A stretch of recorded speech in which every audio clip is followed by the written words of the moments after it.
I greet you in Jesus' precious name. It is Tuesday morning, the 8th of April, 2025, and this is your friend, Angus Buchen, with a thought for the day.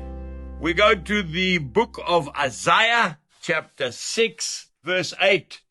Also I heard the voice of the Lord saying, "Whom shall I send, and who will go for us?" Then I said, "Here am I. Send me."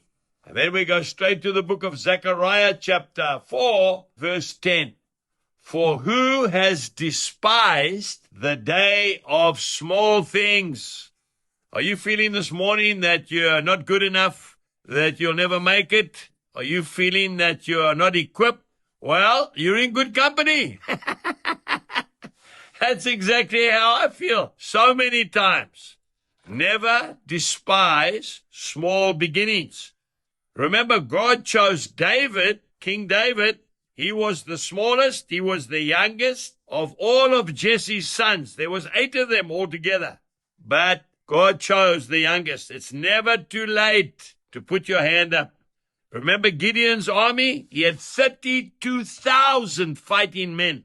The Lord said, send them all back. And he ended up with 300 fighting men and defeated the enemy. You'll find that in Judges chapter 7 and from verse 7.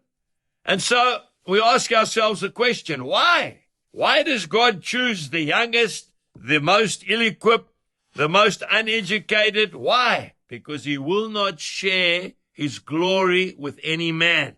You see, when God does a miracle through an ordinary person's life, God gets all the glory because people say there's no ways that that man could have done that. You see, God doesn't need our expertise. He doesn't need our intellect. He doesn't even need our effort. All he wants is one thing. He wants our obedience. Yes, he wants us to love and to dedicate ourselves to him alone. Jesus told the fishermen right down at the Sea of Galilee to leave their nets and follow after him, and he would make them fishers of men. And look what happened with those 12 men. They changed the world. I want to tell you very quickly about a dairy farmer that lived in America. Yes, his name was Demos Shakarian. He came from an Armenian background. That man was saved.